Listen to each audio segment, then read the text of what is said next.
Let's look at how to measure bias in ourselves and in others. Here's Dolly Chuk from NYU.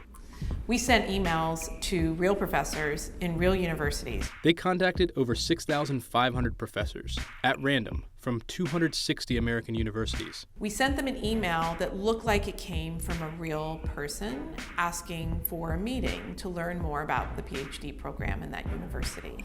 But we randomly assigned whether the fictional person sending that email had a name that sounded male or female and sounded white, Chinese, Hispanic, Indian, or Black.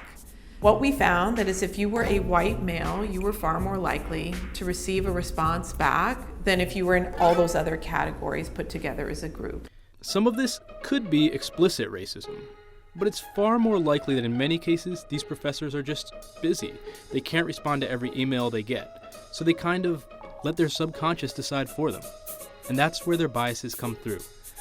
Research shows that our racial biases are often more about who we choose to help than who we don't. And we tend to help people who are similar to us. But you aren't 6,500 randomly selected professors. So how can you figure out where you might be making similar unconscious choices? First, there's a well-known test online you can take that can help show you biases you hold. Or just do an audit. Whatever data you have, whether it's formal data in a computer or whether it's just data that's sort of anecdotal, look at the data.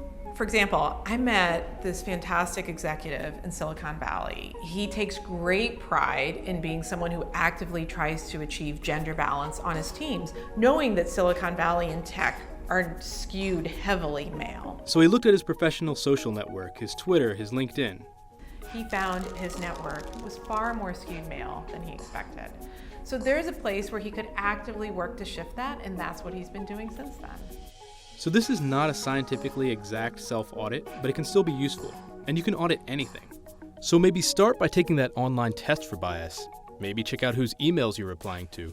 But you can also audit yourself for implicit bias by asking a friend to observe you in the real world. If you're a teacher, have people look at who you call on most in class. Whatever your interactions are.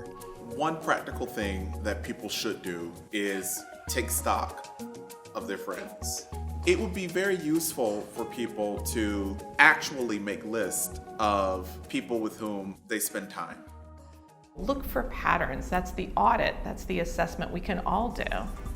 Next time, some people say you should go out and make as many friends of different races as possible, but does that actually work?